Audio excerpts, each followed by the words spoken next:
too, Drew, I mean, people have talked about curriculum mapping in the past, and, I think it's, what we're trying to bring to the table is just what's worked with us here at St. Peter's, because some things may be unique for us that, somebody else might be able to gain from too, so. Yeah. Welcome to whoever that is from the 330 area code. Who is that?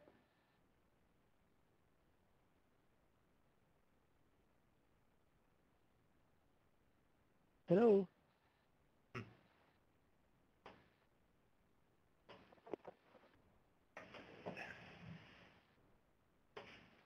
They're wanting to stay incognito, I guess. Yeah, I mean, I think it might be just our computer, or here as well. Do you have another laptop you can just pull out real quick? And Maybe, yeah, and that little thing over there? you got 5 minutes. Yeah, I got it. 5 minutes, 5 minutes.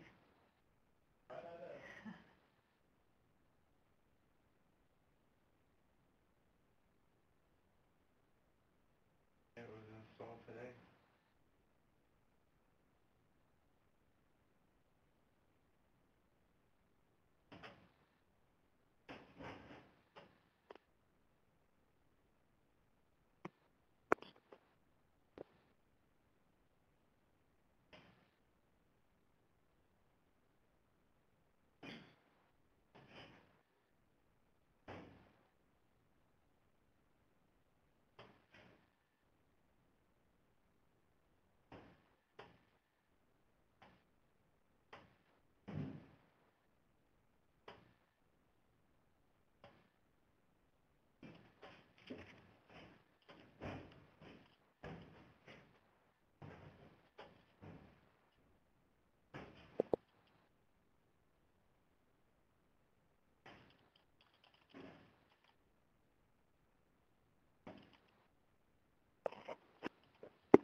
That over there. In the top, what's in the top, 182. Hey, Julie, Yes? when I introduce you, do you have a specific role that you want me to mention? Well, I teach and I'm a curriculum coach. I mean, I can say that or you can say that. It's up to you. Okay, well, let's both say it, because then maybe Okay. they'll actually listen. Teacher and curriculum coach. Yes, but I teach 3rd grade as well. Okay, I do half-time each. okay, perfect. Okay, Right, good. from the stuff, Mike. 2 minutes on my clock.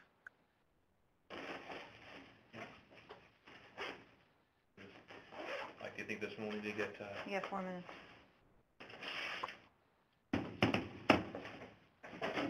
one key is not working?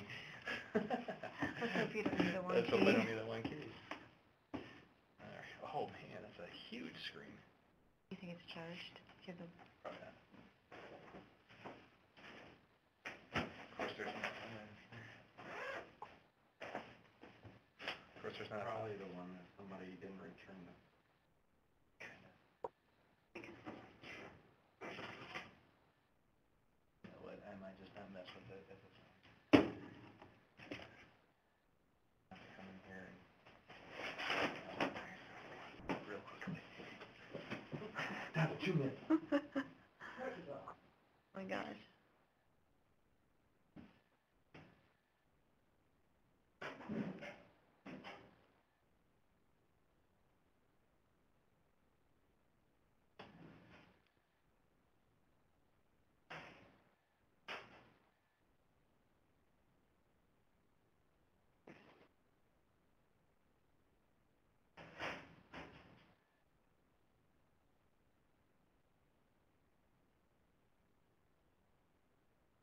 Have to be a CIA question, hey.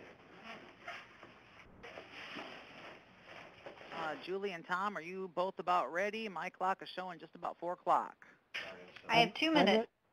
You've got 2 minutes? Okay, all right, we'll go by your clock. Okay, Actually, I have 1 minute. I'm set Okay. whenever you're ready to go. Can you All give us right. 1 minute because Scott's trying to get his Sure. laptop? There we go. Sure, yeah, you bet. Take what you need, Julie. Thank you. Do you think you're gonna? You know what, I think we can start, and then let me just make sure I grab this so I don't disrupt you. Yeah. And of course, there's no power cord in there either. That's Oh. ridiculous. It's right there. Yay. Okay, all right. We are good to go. And whenever you are ready, just kind of ignore me. I'm going to try to get this set up, and if it works great, and if not, yours Okay, works. I think Scott's ready. Okay. I think we're good. Yep. Perfect. Tom, whenever you're ready. Okay, you're all set. Good afternoon, everyone. Thanks for joining our NLSA webinar for today. My name is Drew Gerdes. I'm Early Childhood Director at Messiah Lutheran School in Weldon Spring, Missouri. I also serve on the Executive Committee for NLSA. Today's webinar will feature a best practice in place at St. Peter's Lutheran School in Columbus, Indiana. Today's webinar was prepared for or by our friends at St. Peter's and is being produced by Concordia University, Wisconsin's Office of Continuing and Distance Education. We thank our friends at Concordia for their leadership and support in this endeavor. Just a couple notes that I want to share with you before we begin our webinar. This is just one of 2 webinars that will be put on by the folks at St. Peter's here in the month of March. Next week, on March 11th, their next webinar is about student services, encouraging holistic student growth. So we certainly encourage you to join us again next week at 4 o'clock Central Standard Time for that webinar. All of these webinars have been prepared by our friends at St. Peter's and represent best practices currently in place at their school. Live webinars are participatory events. We appreciate your questions and comments. Feel free to express yourself by typing in the chat box in the lower right-hand corner of your screen. The different presenters that we've got for the webinar today will try to monitor those, and we'll have opportunities at the end for questions as well. All of the webinars presented this year are available on demand on the login page of the Lutheran School portal. You need not be a portal member to view them. If you like what was shared, we invite you to view a recorded webinar together with your faculty. Another great resource of Lutheran Schools is the LCMS School Ministry Facebook page. Our Facebook page provides another opportunity for our schools to connect informally. We invite you to share your encouraging stories on the LCMS School Ministry Facebook page. And before we get started with Julie from St. Peter's, I'd like to start with just a short word of prayer, so if you'll join me for that. Dear Heavenly Father, we thank and praise you for this day, a great day to be in ministry. Be with those at St. Peter's Lutheran in Columbus, Indiana, as they share information that will help and encourage all of us. Bless their ministry, their staff, their children, and their families. Continue to rise up great Lutheran schools which others can learn from. And as the season of Lent draws near, we ask you to keep us mindful of the price Jesus paid for all of us, his death on the cross. In your name we pray. Amen. And at this time, I'm going to turn everything over to Julie Dietrich. She is 3rd grade teacher and curriculum coach at St. Peter's Lutheran, and sounds like she's just a great pro on curriculum mapping. So today she's going to share some do's and don'ts of what we need to be in mind of when we do that. Julie, I'm going to turn it over to you. Thanks, Drew. Before we get started, I just want to preface this webinar by saying we are not curriculum mapping experts at St. Peter's, so I appreciate what you said, Drew, but I think the spirit behind this webinar is just to share what's worked for us. So hopefully some tidbits will be gained by you today, and you can take it back to your school and make it work for you. So I want to start out today just by, hang on one second, asking you to think about where you are in the mapping process. Are you just starting out, beginner, everything's brand new? Maybe you started the process, but now everybody's kind of stuck and at a standstill. Or maybe you're making great strides and you're well on your way. Also, I want you to think about who's leading your efforts. Wherever your school is in the process, I think leadership, though, trumps that and is crucial because a committed leader and an effective leader will make all the difference in the world. So what makes for effective leadership? Maybe you're attending this webinar today and you're leading the mapping effort at your school. Maybe you're the administrator. Maybe you're a lead teacher. Maybe you're a team of people. Effective leadership always in curriculum mapping has 100% backing and support from the administration. I know I feel that from Scott. I felt that from day one, and that empowers me to do the best job that I can. If you're the administrator, maybe ask yourself, do you 100% back and support curriculum mapping? If you're the lead teacher, do you feel supported by your administrator? Do you feel empowered? If that's not the case, maybe that's a conversation to start with. Have that conversation and see where you can get to that feeling of support and empowerment. Also, I think it's important that the person or people that are leading the curriculum mapping effort at your school, I think it's important that they are leading by example. I'm in the classroom half a day, but the other half I'm curriculum coach, but I still teach, and so I'm mapping, and I'm leading by example and showing my team that, yeah, I'm going to map too. Now, Scott, he's not in the classroom. Scott is my principal, but he also uses our mapping system to do some of his work as an administrator. So there's all different ways to use your curriculum mapping resource, no matter what position you hold. So prepping for the mapping experience, I think, was kind of a key part in our initial success, because I didn't want to just say, okay, everybody, we're going to start mapping, let's do it. Instead, I thought, you know what, they're kind of like kids in my classroom. I need to get their buy-in. I need to get their input and their opinion. So before we even actually began mapping, I sought that out. So I asked Scott, I asked our principal for some time at a faculty meeting, and I gave all the teachers a KWL chart, and or you could use any similar organizer, and I just said, tell me, what do you know about mapping already? Some had done some reading, some had conversations, but it seems like everybody knew something about mapping. Now, if you are well in the process of mapping, you may want to skip this prep experience, but if you're kind of stuck or just beginning the process, this would be a great thing to get the conversation started. So once I asked them what they knew, then the big question, what do you want to know? Because I knew they had questions. I knew that they were unsure about this whole mapping experience. So they had a lot of them. And what I did was I just started writing them down. And in fact, the poster that we still have those questions on is hanging in my office. And I check things off. I answer things. We go back to that list of questions often just to see if we're hitting the questions that they had just when we just first started mapping. And of course, our list of L, things that we're learning, is growing, because as we go along, these questions are getting answered. So that's one activity you might want to consider doing, just to prep your teachers, get their input, and just show that what they know and what they want to know is important in the process. Another experience you might want to consider doing, and I think this would be good for anybody, wherever you are in the process, is composing a why map statement. I'm sure you've heard from some of your mappers, your teachers at your school, why are we doing this? I mean, tell me why I need to spend time doing this. This becomes kind of a purpose statement or mission statement to give some backbone and to give some, just give a support to why you are actually mapping. And it might be a good question to ask yourself, why are we doing it? Now, I did not include our why map statement on this slide, because I didn't want to show you what ours was, because I want it to be unique and I want it to fit your school's needs. But ours is just a sentence long, just why we're doing what we're doing. And I think it's also important that whoever's leading, whether that's you or your administrator or lead team, that they own that why map statement, that they can use that to be a positive model to focus your faculty at your school as mappers. Another prep experience that I chose to do with our faculty is, well, let me go back a second. When we did the KWL, it was a whole group kind of conversation. And you know how some teachers just don't want to speak up in a crowd, but they have things to say.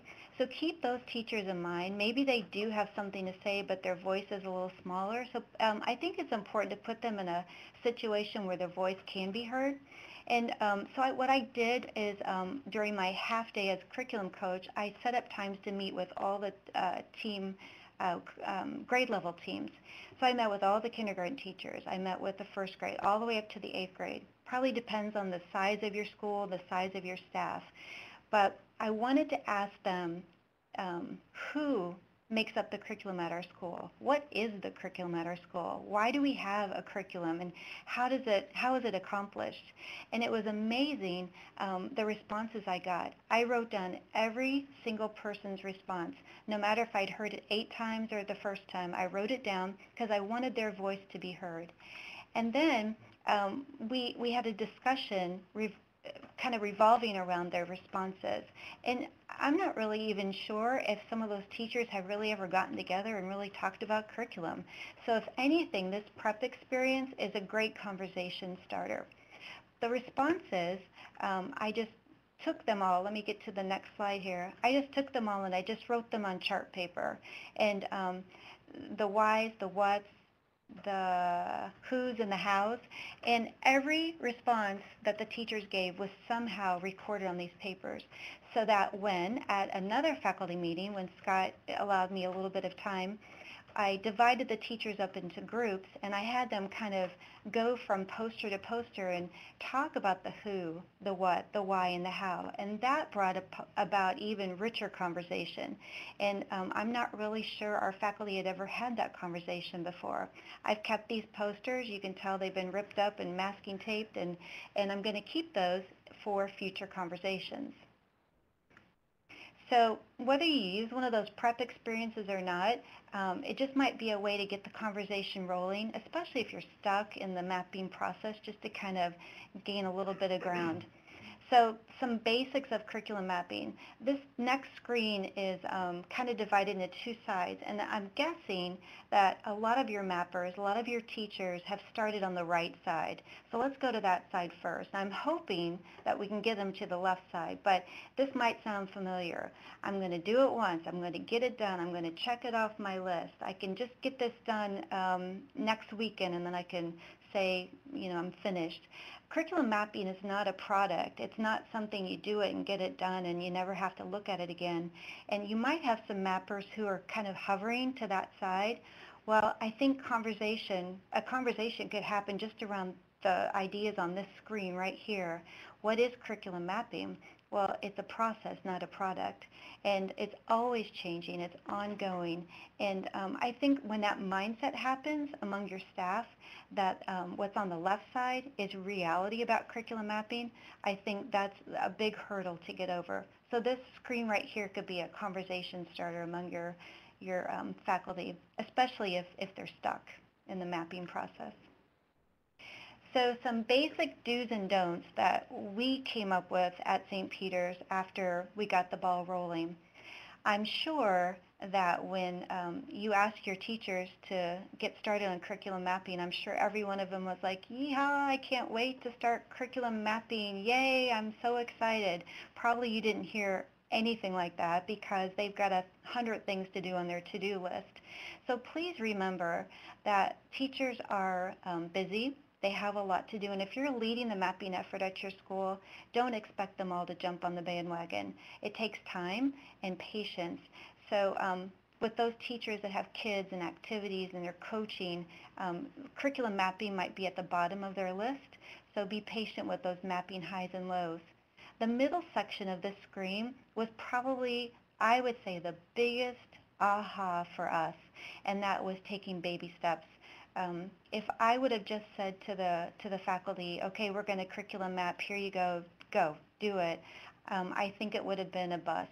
But instead, we chose to take little, tiny, itty-bitty baby steps, and that's really worked for us. And I'm going to give you some examples of those here coming up. But I would say that was probably key to our initial success and the success that we're continuing to have.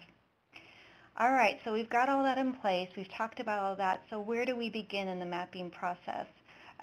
I don't know if you're in the middle of the process, whether you chose multiple subjects to map with or whether you chose just one, but my suggestion, if you're just getting started or you need to take a step back, is just stick with one subject. If you try to tackle every subject, it's not going to probably end up very pretty because there's going to be frustration.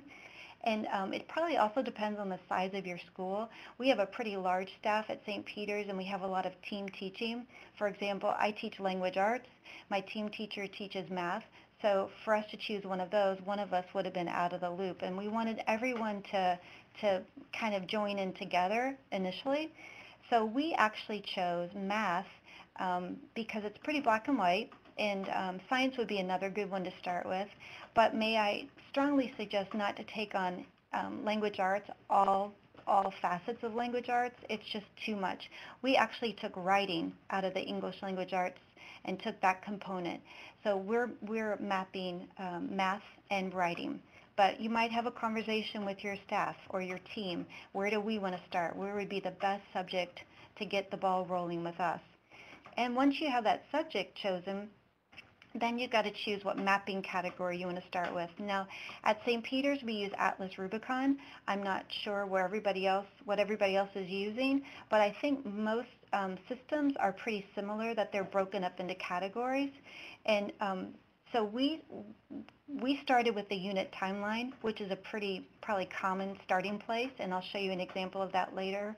But you got to choose one place to start. If you choose every mapping category in every subject, you're going to lose your mappers.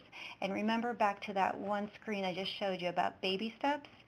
That would be an elephant step if you went there. Instead, scale it back, take a baby step. So you've got a subject and you've got a mapping category selected. Now what? This might seem a little odd to you because you got your mapping category picked, you got your subject picked, let's get at it, right? I think it's important to consider mapping language, and I'm not talking about English or Spanish, I'm not talking about that, I'm talking about a mapping language, that everyone's kind of talking in the same language when they're putting their maps together. I'm going to have you watch a YouTube video, and after the video is done, we're going to reflect on that and talk about how that comes together with mapping language.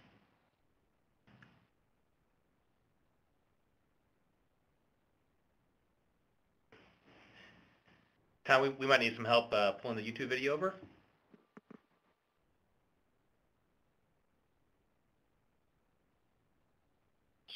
It should be playing on everybody's screens now.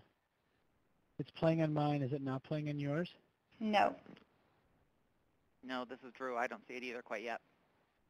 Okay. Here, I'm going to put the link in a different place, and we can get everyone to see it maybe this way. I'm going to put the link down in the chat area. And if you guys go ahead and click on the link, you'll be able to watch it on your computer. Okay.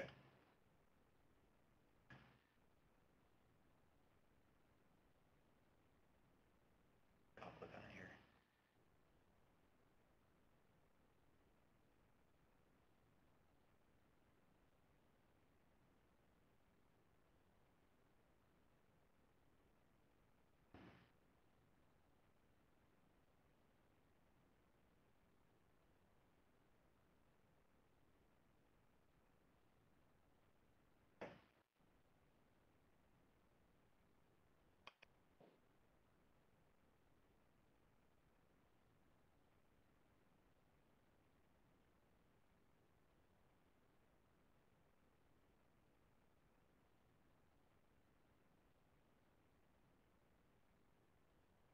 Tom, are we ready?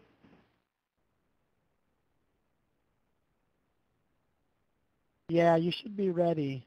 Were you able to see it from the link I put in the chat box? It appears like the linking. Are you encouraging everyone to click on that link and kind of watch it on their own quick? Is that what you're suggesting? Yes. Yep. Oh, okay. It looks like, Sorry about that. yes, it looks like they watched it. I wasn't able to see it on my screen, but Scott was able I got to it. see it. Okay, so in that video, well, let me back up. I actually showed that video to the staff before we started mapping, and I said, just like that poor guy at the controls there, what are you thinking about? He didn't understand that the other ship was sinking, and I think as mappers, we can talk in different languages and not know what each other's talking about. So I want you to consider a mapping language where everyone's speaking the same and able to understand the same mapping language. Now, think about where you're starting. You're starting with whatever subject. Think about you're starting with your mapping category. Most likely you're choosing the unit calendar, I would say. But think about how you're forming that unit calendar. Are you all going to use the textbook as the basis? for creating those calendars? Or are you going to use your standards as the basis? Which one's going to endure for a longer amount of time? Should you use chapter numbers? Should you use unit numbers? How should we word them so that everybody understands them? And those are things to consider, and those are conversation starters right there among your mapping group. But this is a screenshot of my actual third grade writing map. And if you'll notice on the left side, it's kind of small, sorry, but on the left side, you'll notice that I prefixed all of my units under the writing subject. And then after the prefix, I gave a topic, a brief topic that just lets you know what part of that area I'm going to be covering. Then, of course, the bars, I'm sure your mapping category looks something like this, shows when I'm going to be teaching that. Well, I want you to look at something else. Consider the left side of the screen if these were your language or your unit titles. Introduction. Well, you might ask yourself, what's being introduced?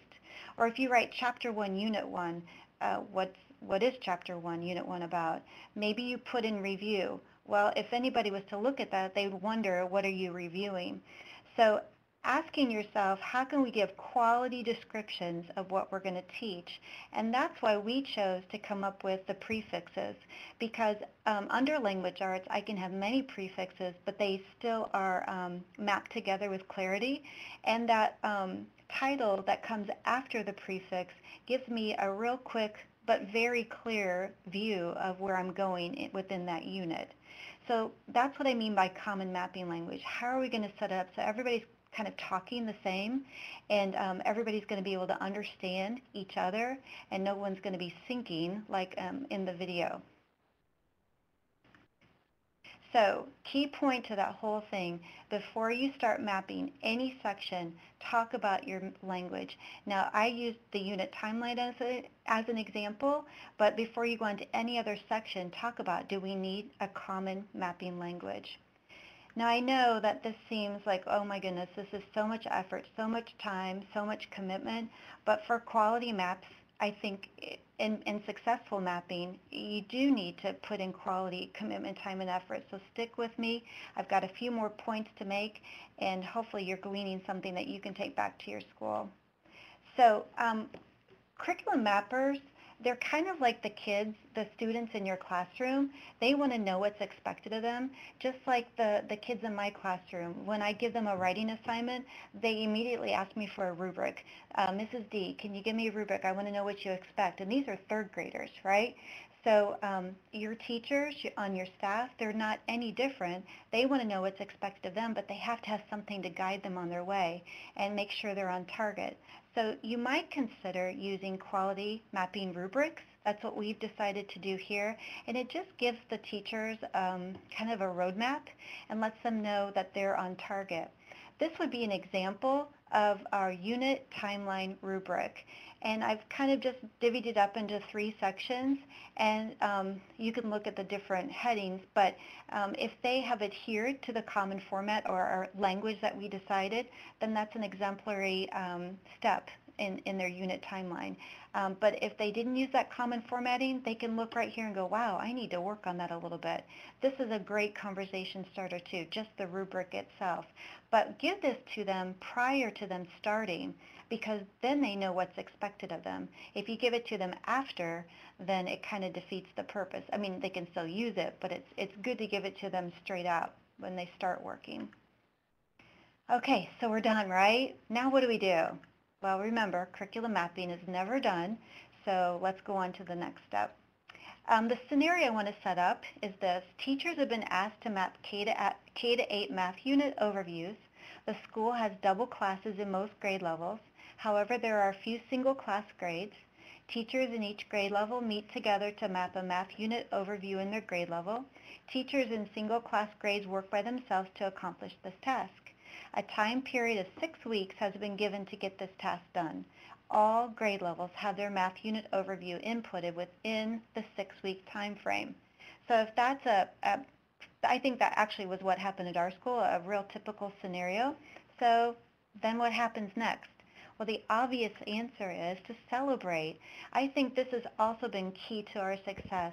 we've taken time to stop and smell the roses, and we've taken time to go, hey, you did a really great job, and you got it done, and you look at the baby step we took, but we did it right, and it's quality.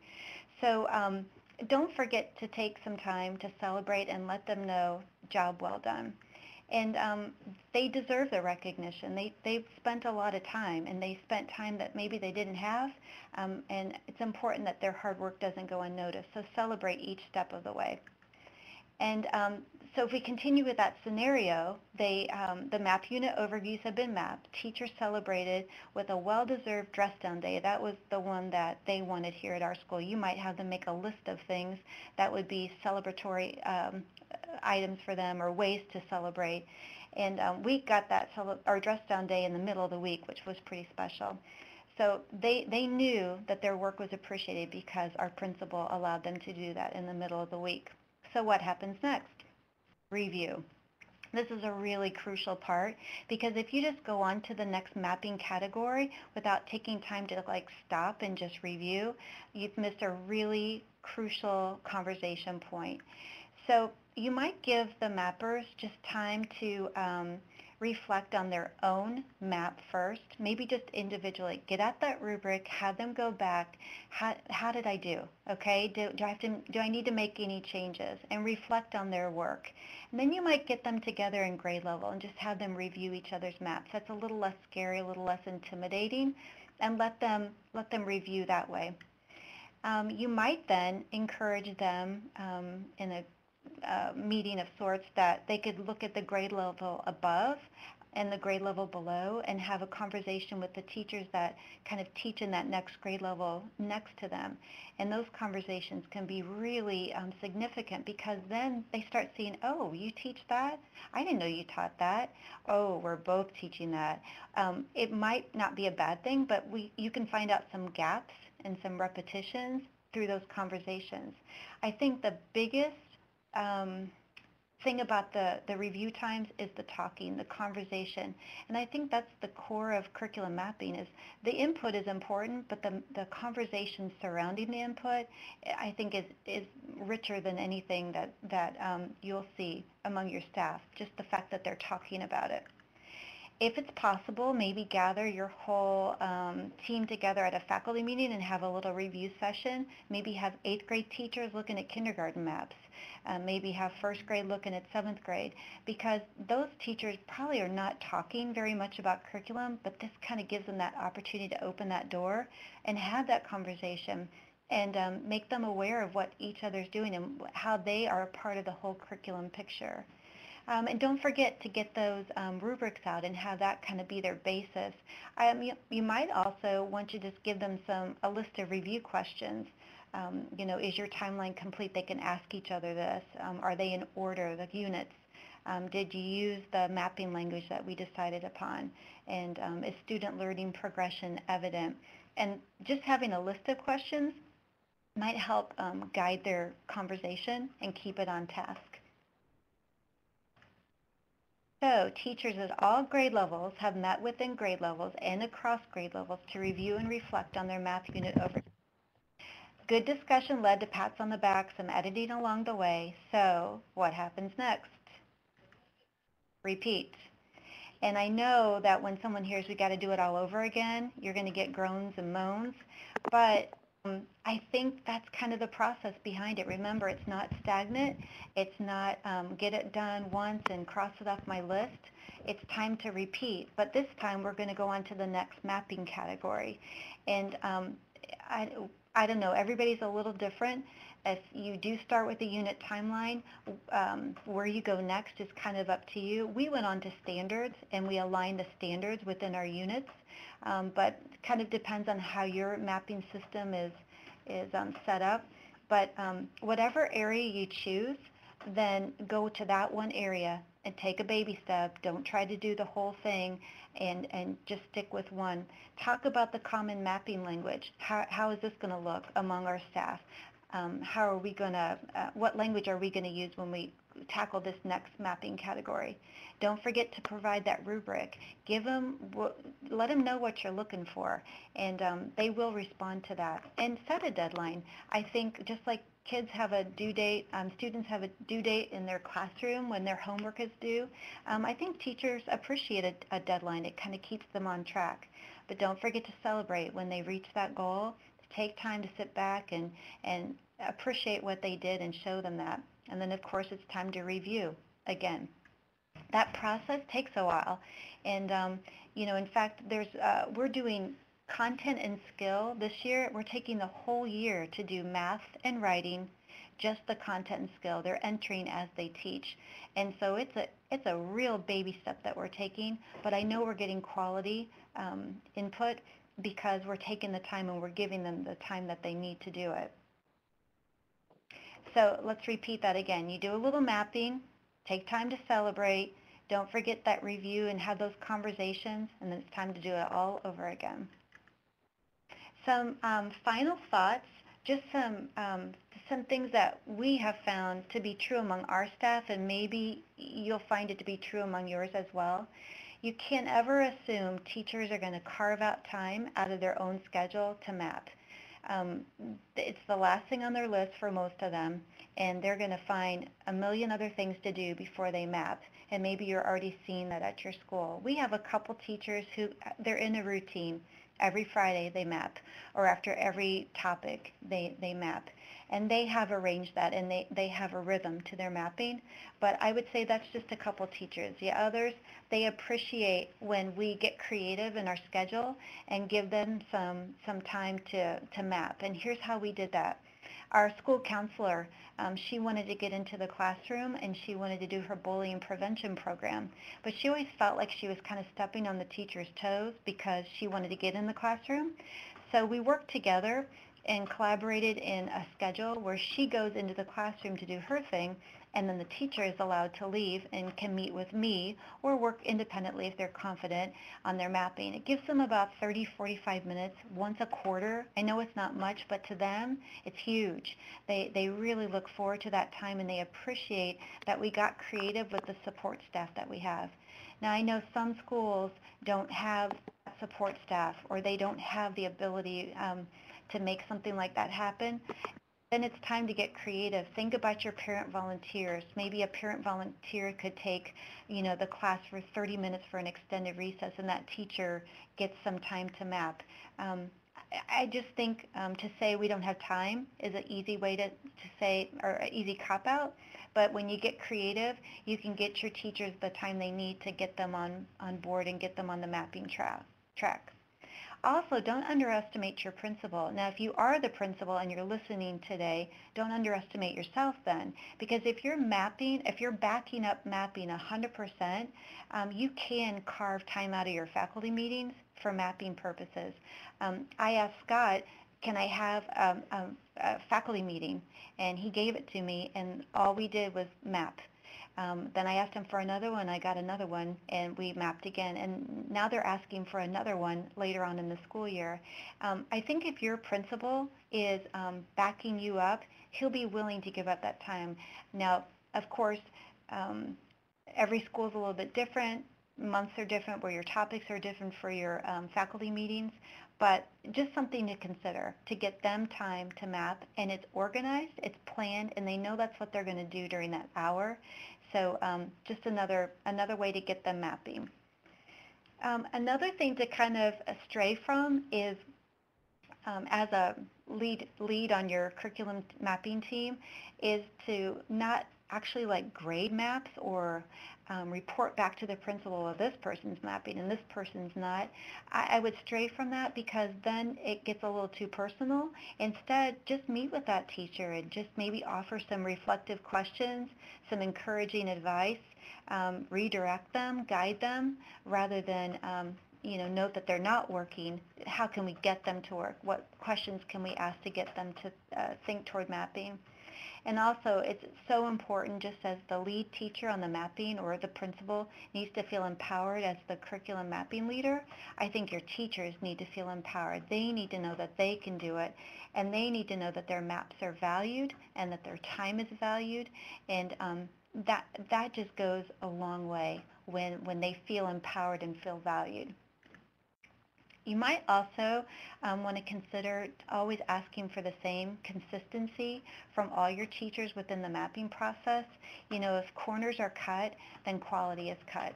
So, if you ask one teacher to do something like common mapping language, then all the teachers should use that. And that's just going to, in the long run, just make your maps more quality.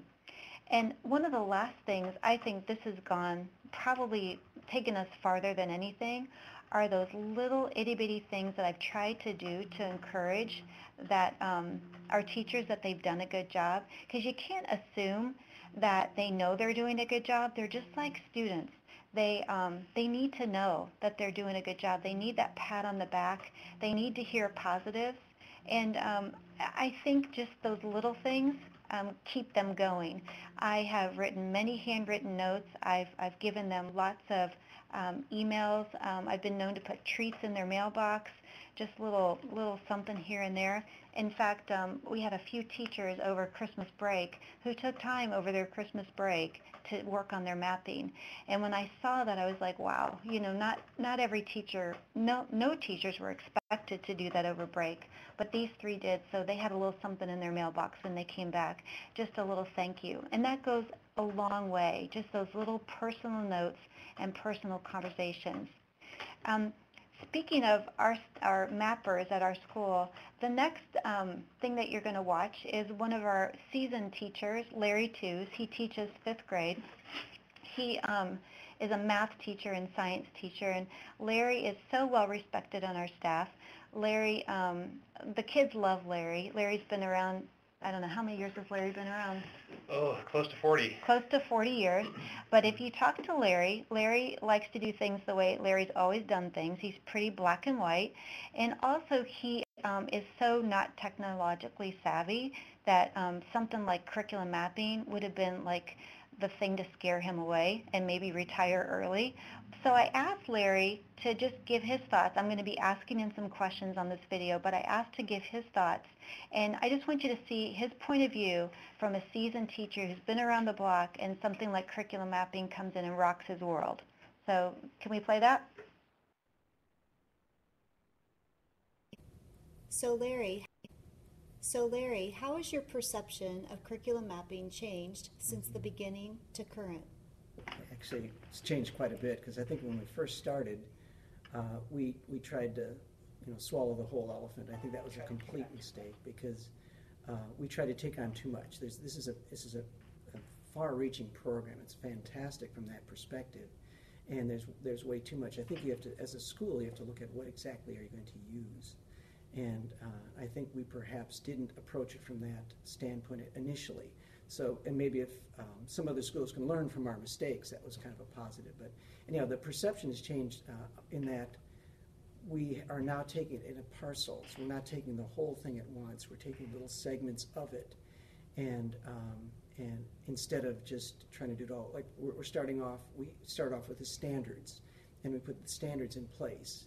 And then we did the calendar, and then this year we're doing a little bit differently. So it's actually quite different. We're not doing it all at once like that. I think that's been a real plus. So. How do you see curriculum mapping being a positive thing for St. Peter's? I think it's been a real plus for our school. And I'd like to maybe answer that in kind of a two-phase. The first part, or the benefit for the school, I don't think we're going to realize just yet. I think we have to put everything in place first. And then we can kind of see the linear fashion of, what does our school do? Where are we headed?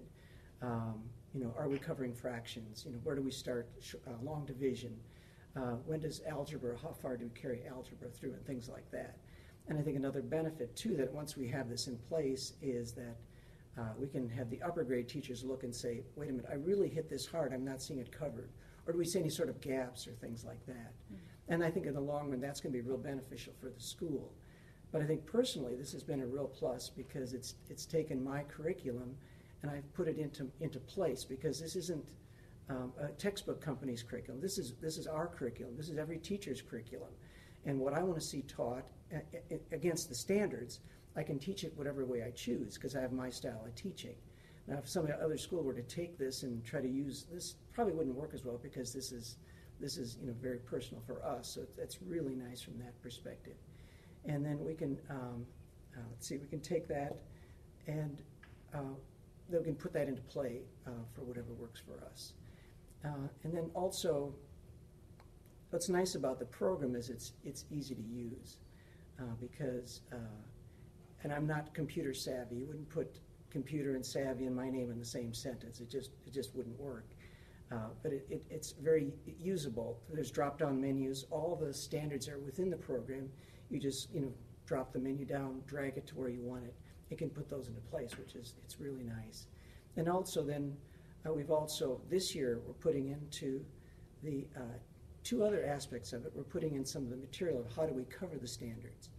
The first and the two things that we did was that the first one is noun-based, noun-driven. I like that concept because we can take that and these are the concepts I want to cover.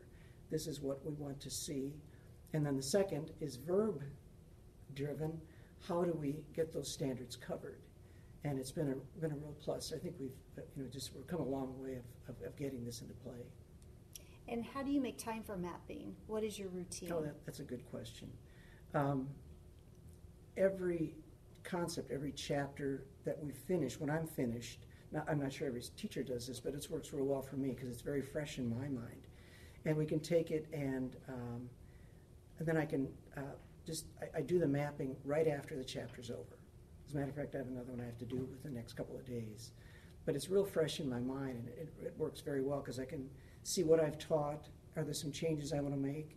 And it's also been a real plus for me because I can reevaluate what I'm teaching again and just see how that works. It's been a real plus from that perspective. So. Okay, Tom, is that over?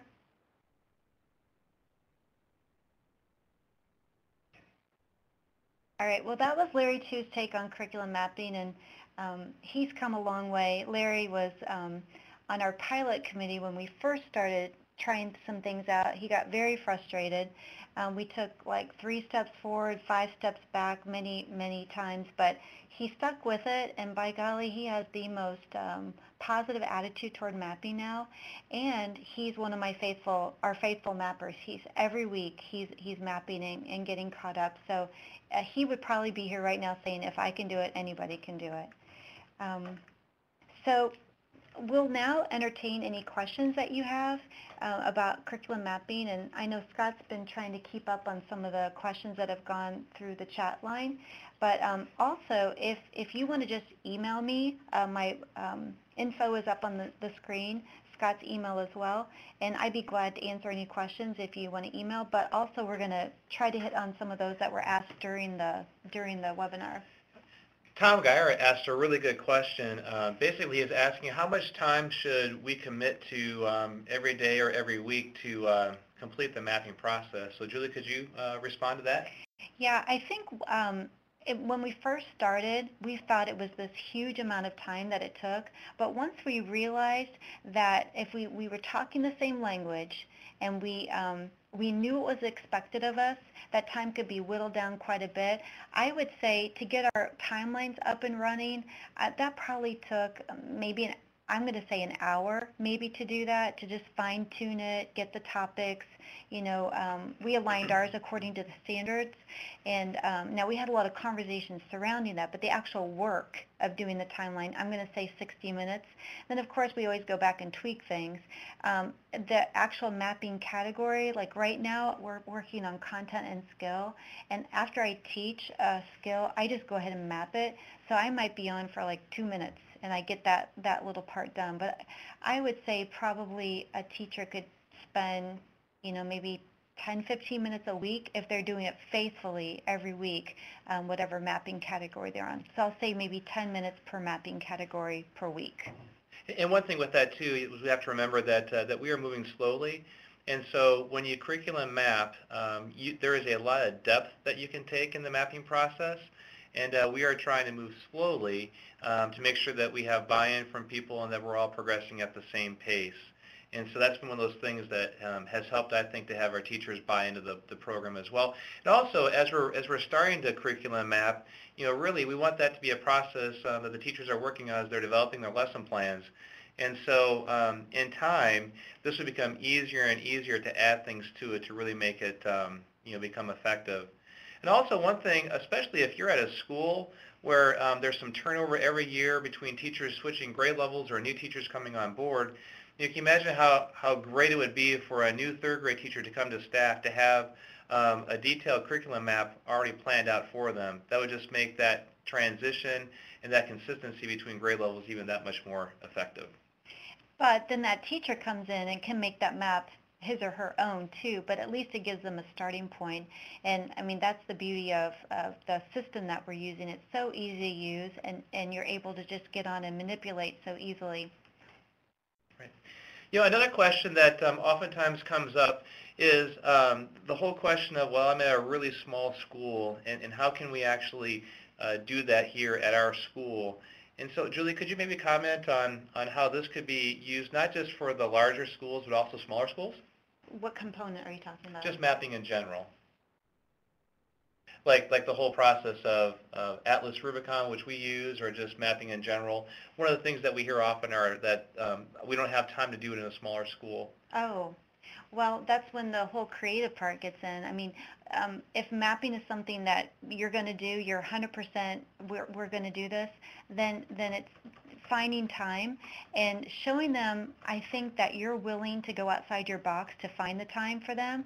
And, you know, whether it's a part of your faculty meeting like I talked about before, or getting someone into their classroom so they can just maybe for 15 minutes work on their map, that would mean so much. No matter the size of the staff, you know, the support staff we have here is awesome and we can use them. They're just finding a way. But you know what? Have a conversation with your staff.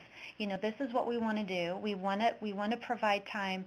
Let's get creative together and think about ways that we can get you mapping during the school day, because if you can give them that time during the school day, obviously that doesn't hurt quite as much as taking time out of their weekend or out of their evenings.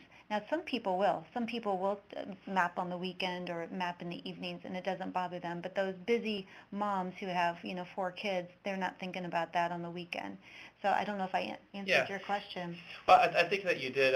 Basically, I think it just needs to become a priority at the school, and it definitely starts with administration to work with the teachers to get buy-in, but you have to carve out time to make it happen. Again, one thing that happens, I think, if we as principals just throw out the idea of curriculum mapping to our teachers and say, go do it, it's just not going to work. You know, we have to lead that process, or have someone on staff like Julie here at St. Peter's who can really help, lead that process. And Tom, I noticed that you asked about faith integration. We have a category on our map. It's I think it's called faith integration. I think that's what it's called. Faith connector. Faith connector, that's what it is. So we've got a spot for teachers that whenever they teach a unit, if they had a great segue into connecting the faith, they just jot it down in that section. And we haven't focused heavily on that mapping category, but I've encouraged teachers, if they have a connection that just makes sense, just go ahead and log it into that mapping category so they have it, and whether they teach that same unit next year or another teacher does, at least that connection is down. And then it's right there. The proof is right there that you're integrating the faith within that unit. Another question that was asked was, what happens if you have 90% buy-in, but what about the 10% who don't buy in? Julie, can you maybe talk about that on our staff? Well, what I think is you get that 90% to be talking to the 10% and make sure you've got, when you have those conversations, that you've got a 90% or in with one of those 10%. And if you have a couple teachers who have bought in to the process, I think just by osmosis, that could happen, that teacher kind of starts seeing the big picture. But I don't think it's going to happen unless you have conversations with their peers. If it's just you telling them and they're not buying in, maybe they need to hear it from their mapping peer rather than the person who's leading the effort. You know, and there's a question too, if Atlas Rubicon built in the faith connection, or did we build it in here at St. Peter's? You know, one of the things about Atlas, and we are not salespeople for Atlas. This is just the mapping route that the Indiana district has chosen. But one thing that the Atlas really does is they allow you to customize your maps to what you want it to be. So we just talked to the representatives from Atlas, and we said, hey, we really want to have a faith connector portion for our map. There's also a technology integration portion that we aren't quite there yet with our teachers, but that's coming, so that we can really encourage our teachers to integrate technology as well. This was something that we just talked about at an NLSA meeting led by Terry Schmidt here recently about the faith connections. You know, as we move forward with the new NLSA process, you know, we have to have evidence that we're doing things like integrating our faith. And the curriculum map is a great way to at least demonstrate on paper that our faith is intentionally being integrated in the instruction of what we're doing here within our schools. Another a question that I sometimes thinking about, and we talk about with other principals, is well, here at St. Peter's, what was a mistake that either you made, Julie, or that I made, or that we made together that we learned from in the process here of mapping at St. Peter's? I think when we first started out, and this is probably more when we were piloting Atlas Rubicon, we kind of just tried to do the whole thing without talking about common language. We tried to just get it done, and I don't think our mindset was right. I think we were thinking of it more as a product rather than a process. But I think maybe even a bigger issue that happened with us is we chose to map math, and I think it was prior to our common mapping language conversation. Everybody just kind of did it the way they wanted to. And so they used the resource, their textbook, kind of as their lead. Well, then it dawned on us that the standards had to play a big part in that as well. And when we started to align the standards with those timelines, then we saw some gaps. So then we had it was a long conversation about, so what do we do? Do we keep our timelines where it was, or do we take 5 steps back and realign our timelines to reflect the standards? And it was painful, but we did it. And I felt horrible to make them all go back and not rewrite their timelines, but edit them, because it took time.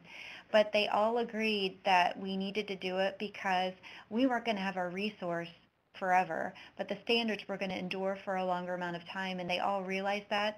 It was painful, but Larry Tews, who you just heard talk, he was part of that conversation, and he said now he realizes why we did it, and he knows that his timeline is quality, and he's glad we did it. It was just a painful step along the way. Another great question here by Tom, as far as the process and how many more subjects we have to map a little bit. You know, just a little bit of background too. It was, I think, 3 summers ago that John Milkey, our district executive, brought the whole idea of Atlas Rubicon to our summer principals at our retreat. And I was definitely sold in the process. It's something that I've been thinking about doing anyway. And then when we had the connection there with Atlas Rubicon, it became easier to bring that to St. Peter's. And then so we basically had a pilot group of teachers to practice that. And then also we sent several teachers out to Portland to learn more about the mapping process, and we sent them to Chicago also to learn even more about it. And so we really had trained experts, you know, before we start the process here with our staff. And then talk about the subject areas, Julie, that we started with and where we're going from there. Well, like I said earlier, you know, we knew we didn't want to tackle every subject because that would be ridiculous. So with our size staff and with our team teaching, we knew we needed to maybe tackle 2 subjects to start with, because, you know, I don't teach math, so if I don't teach math, then I won't even be involved in the process. So it seemed like mapping math along with that writing piece of our ELA would encompass most every teacher, and every teacher would be involved in the mapping process. So when you're choosing a subject, choose one that you think most everybody would have a timeline to create from, because they're teaching it, and that everybody can be a part of. If you started with every subject, it would just be too much to take on all at once, and that's kind of why we did the baby step thing. Now, if you do, you know, I'm sure you could still have success, but it might just look a little different than what we're doing. Now, once our teachers have the unit categories down, like they know how to do a unit timeline now, a quality one. They know how to do quality content. They know how to do quality skill. So when they take on a new subject next year, like science or social studies, they know the process. It's not like they're wondering, oh, am I doing this right? They know they're doing it right. So it will kind of bleed into all the other subjects that we start to map next year. And I think it'll take off even quicker because they've had the time to learn the process and they feel confident about it.